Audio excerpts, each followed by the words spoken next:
ပါဇက်တွေပါလေဆိုလို့ရှိရင်ပလုတ်ချင်းတဲ့အခါတွေကျရင်ရေကမလုံတော့ဘူးနောက်တော့ပါဇက်တွေမလုံတော့ဘူးပေါ့နော်ဒီကြွက်သားတွေအားနေလာတယ်နောက်မျက်နှာတက်တဲ့အခါကျလို့ရှိရင်အိမ်မျက်စိတွေကိုဆက်ပြားတို့ရေတို့တအားဝင်နေပေါ့နော်ဟိုမျက်နှာလေးပဲကွက်ပြီးလေးဖြတ်လာပေါ့နော်ဆိုပြီးတော့ကွက်တွေးတာပေါ့နော်အိန္ဒိယမှာလည်း option ရှိရဲဆိုပြီးဒေါက်တာဇွန်နဲ့တိုင်ပင်လိုက်တော့သူတို့ကပြောတော့အဲ့ဒါနဲ့အဲ့ဟာကိုမှပြန်ချိန်တာပေါ့နော် plasma therapy လုပ်လိုက်တဲ့အချိန်မှာပဲပေါ့နော်အမဒီဖြစ်နေတဲ့ symptom တွေတော်တော်လေးသက်သာသွားတယ်ပေါ့နော်ရန်ကုန်တင်းကလည်းဘာပဲတောင်းဆိုလိုက်ပေါ့နော်သူတို့ကလေစိတ်ရှည်လက်ရှည်နဲ့တအားပြောပေးတယ်အိန္ဒိယတင်းမှာဆိုလို့ရှိရင်လည်းအမတို့အဲ့လိုထည့်ပေးတဲ့ညီမလေးတွေမောင်လေးတွေဆိုလဲလေတအားတွေအဆင်ပြေတယ်အမလေငွေကစရောက်တဲ့အချိန်ကနေပြီးတော့ပြန်တဲ့အချိန်ထိပေါ့နော်လောက်တာကိုင်းတာတွေရောတအားစေတနာပါတယ်ပေါ့နော်ဘယ်လိုပဲပြောဟို nurse တွေကအစာတီလာတော်တော်လေးဟိုဖြစ်တယ်ပေါ့နော်ဆရာကြီးလည်းတအားသဘောကောင်းတယ်ဆရာမကြီးလည်းအရင်ကယူဆိုင်တယ်ဟုတ်ကဲ့ပါ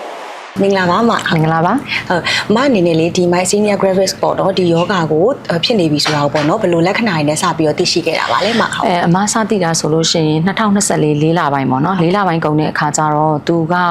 ဟိုဘယ်လိုပြောရမလဲဒီပါဇက်တွေပါလေဆိုလို့ရှိရင်ပလုတ်ချင်းတဲ့အခါတွေကျရင်ရေကမလုံတော့ဘူးနောက်တော့ပါဇက်တွေမလုံတော့ဘူးပေါ့နော်ဒီကြွက်သားတွေအားနေလာတယ်နောက်မျက်နှာတက်တဲ့အခါကျလို့ရှိရင်အိမ်မျက်စိတွေကိုဆက်ပြားတို့ရေတို့တအားဝင်နေပေါ့နော်ပြီးတော့သူကလေဟိုစကားပြောတဲ့အခါတို့ဘာလို့ကြားလို့ရှိရင်လည်းလေဟိုရှာတွေပါလေဆိုလို့ရှိရင်လည်းတိတ်အဆင်မပြေတော့ပေါ့နော်အဲ့နဲ့ကိုကအရင်ဆုံးတွေးလိုက်တာပေါ့နော်အော်လို့ဟိုမျက်နှာလေးပဲကွက်ပြီးလေးဖြတ်လာပေါ့နော်ဆိုပြီးတော့ကိုကတွေးတာပေါ့နော်ဟိုဘာမှန်းလည်းမသိတဲ့အခါကျတော့အဲ့နဲ့တွေးလိုက်ပြီးတော့နောက်ကျတော့အမ9လပိုင်းမှာခရီးလေးတစ်ခုထွက်တယ်ထွက်လဲထွက်ရောအဲ့ဒီမှာအဲ့ခရီးစင်မှာကျတော့ကိုကလမ်းလျှောက်တာတို့ဘာတို့သွားတာများတဲ့အခါကျတော့ဒီ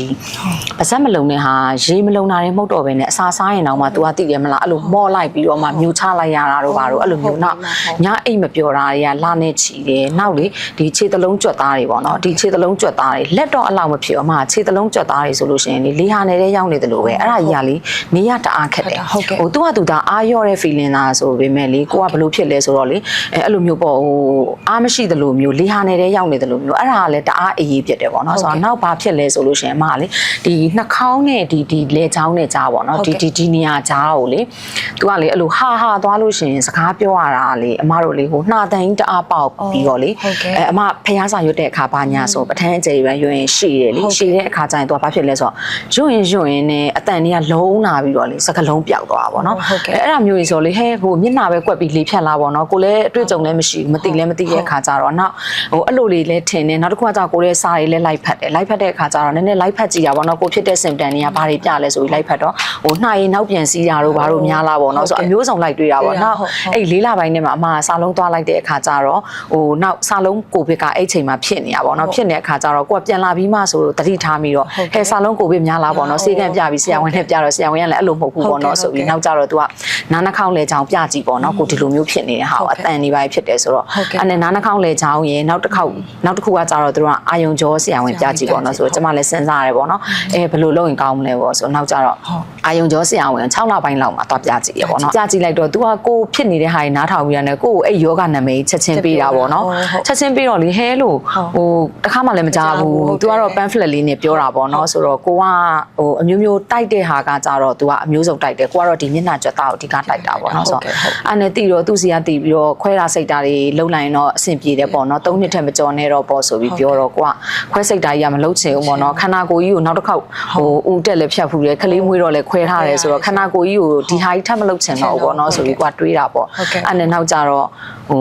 အပြင်မှာသွားပြကြည့်မယ်ပေါ့နော်တကယ်လို့ခွဲရမယ်ဆိုရင်တော့မှပဲနည်းနည်းလေးပို့ပြီးတော့ဟောဖြစ်မလားအဆင်ပြေမလားဆိုပြီးတော့အားနဲ့စုံစမ်းလိုက်တော့တငယ်ချင်းတယောက်ရဲ့သမီးလေးခလေးလေးကနှလုံးအပေါက်ဟိုအပေါက်ပါလာလားမသိဘူးအဲ့ဒါလေးကဒေါက်တာဇွန်နဲ့လုပ်တယ်ဆိုတော့ဒေါက်တာဇွန်မှတ်ထားနောက်တခြားဟာလည်းလိုက်မေးတာပေါ့နော်နောက်က review တွေလိုက်ကြည့်တာပေါ့လိုက်ကြည့်တော့ကဲအဲ့ဒါဆိုလည်းဒေါက်တာဇွန်နဲ့ပဲမေးကြည့်မယ်ဆိုသွားဆွေးနွေးသွားဆွေးနေတော့ဘန်ကောက်မှာသွားပြပြတာပေါ့နော်ဆိုတော့အဲ့မှာစသိပြီးတော့မှဘန်ကောက်ရောက်သွားပါဟုတ်ကဲ့ပါမဟုတ်ကဲ့ပါအဲ့ဆိုမှဒီစေယုံနေအများကြီးထဲမှာမှာပေါ့နော်မဒီစေယုံ max စေယုံရောဘာကြောင့်အများကြီးချက်ဖြစ်တာmax ကိုဘာကြောင့်ရွေးချယ်လဲဆိုတော့ပထမတော့ဘန်ကောက်မှာသွားပြတယ်သွားစစ်တယ်ပထမချိန်သွားတော့ဆရာဝန်ကတော့တောက်ဆေးနေတဲ့အဆင်ပြေတယ်ပေါ့နော်ဆိုတော့ကိုလည်းပျော်ပြီးပြန်လာတယ်အဲ့နဲ့နောက်တစ်ခေါက်ကြတော့ဒီမှာ symptom တွေကတအားဆိုးလာတယ်တအားဆိုးလာလက်တွေဆိုမြှောက်လို့မရတော့လေခေါင်းတွေပိုင်းဖိခြင်းအင်ကြီးချွတ်ခြင်းဆိုလူတယောက်လိုတယ်ပေါ့နော်အဲ့နဲ့မဖြစ်တော့ဘူးလို့ဆိုပြီးသူ့ကိုတော့ပြန်မေးလိုက်တော့သူကအိမ်မှာဘန်ကောက်မှာပဲစစ်ပေးပါဆိုပြီးအမကိုတစ်မျိုးစစ်ခိုင်းတယ်အဲ့ဒါကကြတော့2025 April မှာအမသွားတာတစ်နှစ်တော့ကြာသွားပြီပေါ့နော်အဲ့ April မှာကျောင်းပိတ်ရက်နဲ့ကလေးလေးခေါ်ပြီးတော့မိသားစုသွားရင်လည်းတစ်ခေါက်ထပ်စစ်တော့သူကအိမ်မှာတစ်မျိုးစစ်ခိုင်းတော့အိမ်မှာ negative ဖြစ်နေတာပေါ့နော်ဖြစ်နေတော့သူကတော့ခွဲလိုက်ရင်တော့ပိုကောင်းတယ်ပေါ့နော်ဆိုတော့အမကမေးလိုက်တယ်အဲ့ဒါဆိုရင်တော့ကျွန်မအချိန်ဘယ်လောက်ရလဲဆိုတော့သူက2လခွဲလောက်တော့မကြော်နဲ့ပေါ့နော်ဆိုတော့အဲ့နဲ့ ပြန်လာတယ်ပြန်လာပြီးတော့ကိုကပြန်ချိန်နေဘန်ကောက်မှာလုံမလားအိန္ဒိယမှာလည်း option ရှိရဲဆိုပြီးဒေါက်တာဇွန်နဲ့တိုင်ပင်လိုက်တော့သူတို့ကပြောတော့အဲ့ဒါနဲ့အဲ့ဟာကိုအမပြန်ချိန်တာပေါ့နော်ပြန်ချိန်တော့ဘန်ကောက်နဲ့အိန္ဒိယဆိုရင်အိန္ဒိယကကြတော့တချို့ဟာလေးအမပို့ကြိုက်တယ်ကွယ်ဟို facility ကြိုက်ရင်တော့ဘန်ကောက်ရေးပေါ့နော်ရတဲ့ပြဿနာမရှိဘူးကိုမြန်မာပြည်မှာနေတာပဲလို့ဆိုပြီးအဲ့လောက်ကတော့ဟိုဖြစ်တယ်ဆိုပြီးတော့အဲ့ဒါနဲ့အမအိန္ဒိယရွေးလိုက်တယ်အဲ့ဒီမှာ mass စီယုံကဘာကြောင့်ရွေးပြလဲဆိုလို့ရှိရင်အမဆရာဝန်ကြီးရဲ့ review တွေပို့ပေးရလေပို့ပေးတဲ့အခါကျတော့ဒါကတော့ပုံမှန်လင်းလင်းပြောတာပေါ့နော်ခွဲစိတ်တယ်ဆိုတာကကြတော့ကိုယ့်ရဲ့အသက်အန္တရာယ် risk ယူပြီးလောက်ရတာဆိုတော့ဘလို့ပဲပြောဗမာပဲလုပ်ပေါ့နော်အဲ့ risk ကတော့ကိုကတော့အဆင်ပြေခြင်းနော်အဲ့ဆရာဝန်ကြီးရဲ့ဟာတွေအမကြည့်ရသူဗမာတွေဘာလုပ်ခဲ့တယ်ဘယ်နိုင်ငံတွေမှာဘာလုပ်ခဲ့တယ်ဆိုတဲ့ review တွေအမကိုပြန်ကြည့်ရပြန်ကြည့်ပြီးတော့ဒီဆရာဝန်နဲ့လုပ်မဲဆိုပြီးတော့အမရွေးချယ်လိုက်တာပေါ့နော်ဟုတ်နော်မဟုတ်အဲဆိုမှဆေးရုံမှာလေးဒီခွဲစိတ်ခဲ့တဲ့အခါမှာရောမတွေ့ကြုံခဲ့တဲ့အတွေ့အကြုံလေးပေါ့အဆင်ပြေခဲ့လားဆေးရုံဘယ်နှစ်ရက်လောက်တက်ရလဲပြေခဲ့တယ်အမကဒီ2025ခုနှစ်လပိုင်း15ရက်နေ့မှာခွဲတယ်ပေါ့နော်အမအဲ့မတိုင်ခင်ကြိုရောက်တယ်ကြိုရောက်ပြီးတော့အမဟိုဘက်မှာ operation ဝင်တဲ့နေ့က15ရက်နေ့မှာဝင်တယ် ICU ထဲမှာ2ရက်နေရတယ်ပေါ့နော်2ရက်နေပြီးဆေးရုံမှာ4ရက်နေရပေါ့နော်ဆိုတော့နေတဲ့တောက်လျှောက်ကတော့အကုန်အဆင်ပြေတယ်ရောက်ချင်းတော့အမကခွဲရမယ်လို့ထင်တာပေါ့နော်ဒါပေမဲ့ဟိုဘက်မှာကကြတော့အမကိုဒီရှိတဲ့ reset တွေနဲ့သူတို့ကဟိုမဖြစ်ဘူးပေါ့နော်အကုန်လုံးကိုသူတို့ပြန်စစ်တယ်စိတ်ချရအောင်ပေါ့နော်ပြန်စစ်တဲ့အခါကျတော့ညူရိုဆရာဝန်နဲ့လည်းအမပြရတယ်ဒီနှလုံးတို့ကြောက်ကတ်တို့ဆရာဝန်တွေအကုန်လုံးအမကိုသူတို့တခါတည်းတနေ့တည်းပြအောင်အကုန်ပြန်လုပ်ပေးရပေါ့နော်ပြန်လုပ်ပြီးတော့ညူရိုဆရာဝန်ကအမကို plasma therapy လုပ်ရမယ်ပေါ့နော်ဆိုတော့အဲ့ဒါနဲ့plasma therapy ကတရက်ချ3ရက်တဲ့ဆိုတော့အမကတော့အမှန်တိုင်းပြောရင်သွားတယ်ခွဲပြီးပြန်လာမယ်ကိုကမှန်းထားတာပေါ့နော်အဲ့ဒီမှာတရက်ချ3ရက်ဆိုအဲ့မှာပဲ6ရက်ကပုတ်သွားတော့ကိုကနည်းနည်းတော့စိတ်ကတော့အဆင်မပြေဘူးပေါ့နော်ဒါပေမဲ့လေတခုတီးလိုက်ရတာကြတော့ plasma therapy လုပ်လိုက်တဲ့အချိန်မှာပဲပေါ့နော်အမဒီဖြစ်နေတဲ့ symptom တွေတော်တော်လေးသက်သာသွားတယ်ပေါ့နော်အမနှကန်းနေဆိုခြုံလို့မရဘူးဒီကြွက်သားတွေအလုံးမလုပ်တဲ့ခါကျတော့တော်တော်လေးကိုဒုက္ခရောက်တယ်ပေါ့နော်ဆိုတော့ဟိုကိုကတိတ်ပြီးတော့အရင် feeling ထားတတ်တဲ့သူမဟုတ်လို့ဒါတော်ယုံဆိုမလွယ်ဘူးပေါ့နော်စိတ်ကလည်းမှာတော့ plasma therapy မဖြစ်မနေလုပ်ရမယ်ဆိုတော့သူကလေချောင်းကနေလေကြောက်ကက်ဆေးတယ်လို့မျိုးထဲလိုက်တော့အဲ့တော့မှပဲကွာလူနာပုံပေါက်တော့တယ်အဲ့နဲ့တရက်ချလို့3ရက်ပြီးတာနဲ့ချက်ချင်းခွဲအမလည်းတအားလောတာပေါ့နော်ကိုကြကြမနေချင်းခလေးလည်းထားခဲ့ရတာဟုတ်သူကြောင့်နဲ့ဆိုတော့အဲ့ဒါနဲ့ဟိုရောက်တော့လေတော်တော်လေးအဆင်ပြေတယ်အမကသဘောကျတာကြတော့လေဟိုလောက်တာကိုင်းတာတွေရောတအားစေတနာပါတယ်ပေါ့နော်အဲ့နဲ့ဟိုပထမတော့ကိုကလေဟိုတွေးတာပေါ့နော်အမျိုးမျိုးပူတာပေါ့နော်ဟိုကိုနေရလည်းမဟုတ်ဘူးဘာသာစကားဆိုလဲသူတို့နဲ့ communicate လုပ်ဖို့ကလည်းနည်းနည်းလေးအခက်ခဲရလည်းဖြစ်တယ်ဆိုတော့လေအဲ့ဒါတွေပါအကုန်တွေးတာပေါ့နော်အရင် risk တွေများစိတ်ဟို stress တွေများတာပေါ့နော်အဲ့နဲ့ဟိုရောက်တော့လေတော်တော်လေးအဆင်ပြေတယ်ဟိုဘယ်လိုပဲပြောဟို nurse တွေကအစာတီလာတော်တော်လေးဟိုဖြစ်တယ်ပေါ့နော်ဆရာကြီးလည်းတအားသဘောကောင်းတယ်ဆရာမကြီးလည်းအရင်ခီးဆိုင်တယ်ဟုတ်ကဲ့ပါအဆင်ပြေဆိုဝမ်းသာပါပဲဟုတ်ကဲ့ပါနောက်ထပ်မေးခွန်းလေးပေါ့နော်ဒီဒေါက်တာဆောင်အိန္ဒိယဘန်ကောက်ကျန်းမာရေးဝန်ဆောင်မှုရဲ့ဒီမြန်မာ team ပေါ့အိန္ဒိယ team ရဲ့ဝန်ဆောင်မှုတွေနဲ့ပတ်သက်ပြီးတော့လည်း feedback ပေးချင်တာရှိလေပြောပြပါဦးရှိတယ်အမဒီ interview ကိုလာဖြစ်တဲ့အကြောင်းကအဓိကအဲ့ဒါပေါ့နော်ဟိုဘယ်လိုပြောမလဲကိုကဟို sharing လုပ်ချင်ပေမဲ့လည်းဟိုကိုဟာကိုရှင်းရင်တော့လေကိုလူချင်းချင်းလေးပဲရမယ်ပေါ့နော်ဒါညီမတို့ကြတော့တနိုင်ငံလုံးတိုင်းတာနဲ့လည်းရောက်မယ်ဟိုအဓိကတော့ဒေါက်တာဆောင်လည်းကျေးဇူးတင်နေပေါ့နော်ဆိုတော့အဲ့ဒီအတွက်ကိုဒါလေးကတော့ကိုနိုင်တာလေးတော့သူတို့တော့ဟိုဖြစ်ပေးလိုက်ပါအောင်မယ်ဆိုပြီးအမတမင်လာဖြေတာပေါ့နော်ဆိုတော့ရန်ကုန်တင်းကလည်းအမကကြတော့ဟိုအရင်ဒီတီးတွေမေးတယ်အရင်နေကြီးကြတယ်တည်ရမလားအရင်တွက်ပြီးတော့အမသွားတာဆိုတဲ့အခါကြတော့လေအမဘလို့ပဲပြောင်းဘလို့ပဲဖြစ်ပေါ့နော်ဟိုဘာပဲတောင်းဆိုလိုက်ပေါ့နော်သူတို့ကလေစိတ်ရှည်လက်ရှည်နဲ့တအားပြောပေးတယ်နောက်တော်တော်လေးကျေးဇူးတင်ရတော့အိန္ဒိယတင်းပေါ့နော်အိန္ဒိယတင်းမှာဆိုလို့ရှိရင်လည်းအမတို့အဲ့လိုထည့်ပေးတဲ့ညီမလေးတွေမောင်လေးတွေဆိုလဲလေတအားလေးအဆင်ပြေတယ်အမလေငွေရဆရောက်တဲ့အချိန်ကနေပြီးတော့ပြန်တဲ့အချိန်ထိပေါ့နော်ဟိုတောက်လျှောက်ကလေအမပထမဆုံးဒီ plasma therapy သွင်းတဲ့အခါကျတော့ဟိုနောက်ကျသွားတာရဲ့12နိုင်ကျော်မှပြီးတယ်အဲ့ချိန်ကျတော့လေအဲ့မှာလွတ်ထားတဲ့ညီမလေးဆိုပြောရမယ်ဆိုသူတာဝန်မရှိတော့ပေါ့နော်ဟိုကိုဟာကိုပဲဆက်ပြီးကြံခဲ့ရမယ်ဟာမှာလေကိုကလည်းဟို